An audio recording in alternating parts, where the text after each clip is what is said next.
Oh hey, happy Switch 2 launch date for all that celebrate. It's your favorite semi-pro stink bug lassoing professional clown expert here to round up some more tech tea for you after too long of a break. So, let's not waste any more time. Come on, let me tell you 4 tech updates to get you through the rest of your week.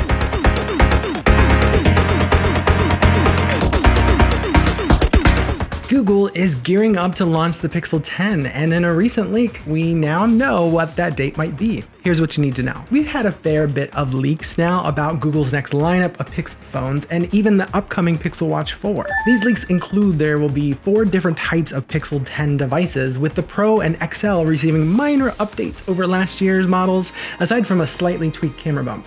Not the actual cameras themselves though. This isn't terrible news though, since the camera quality for the Pixel phones has always been a little magical thanks to its back-end processing. No, the biggest of the changes come with the base phone, which adds an additional telephoto lens, and now all the phones are getting equipped with the Tensor G5 chip. This chip is likely to be the star of the show though, because it'll be the first one since the company switched from Samsung to TSMC for their manufacturing. These are supposed to be noticeably more powerful than the outgoing Tensor G4s of last year and will help the company leverage Gemini to its fullest capabilities since, these are supposed to be the tech giant's love note to its other products. Tuesday, thanks to a known leaker, Mystery Lupin on X, we have our best guess that the Pixel 10 lineup will be launched during the Made by Google event happening on August 13th, with the devices being delivered to stores later on around the 20th. This is also the same timeline for the Pixel Watch 4, which is also sporting a similar design to the Watch 3, just with a slightly larger battery and maybe wireless charging this time around. Only time will tell what Google has in store for the event, but stick around as I'm sure there will be more leaks as we draw closer to August.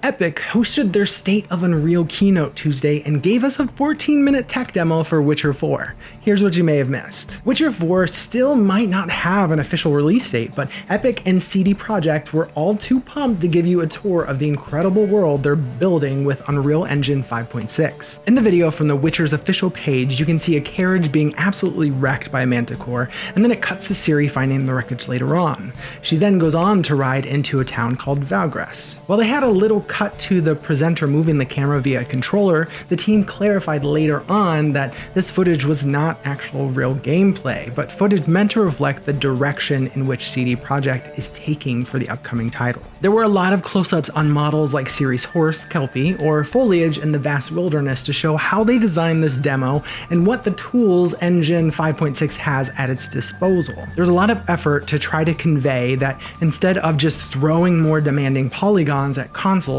it's trying to rethink how models are made in order to produce higher quality graphics using more efficient means. They drove the point home by showing this footage on a base model PS5. The thought around it is that they start with a more limited platform and work up so that it's easier to promise compatibility later on versus just showing us what it may be like if you had a super PC and a freezer. While this demo may be the highlight of the conference, there were plenty of other showcases to talk about, so let me know if you want me to do a separate, deeper dive into all that Unreal Fest had in store.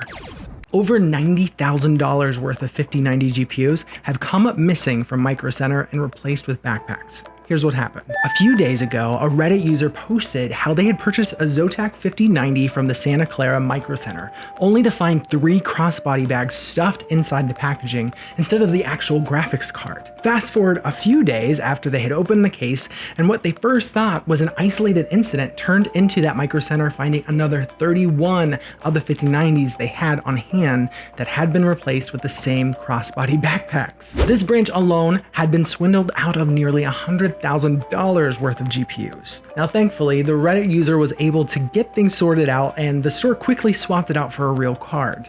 The company is still investigating what happened, but what they believe is that these cards were swapped at the actual Zotac factory in China prior to them even entering the US. This, of course, opens up another backpack full of worms since there's a likelihood that other retailers were shipped similar Zotac 5090s around the same time, which may have fallen victim to this as well. For once, it's a 50 series blunder that Nvidia didn't actually cause. And finally, Sony had its State of Play yesterday, where we saw a ton of new game announcements.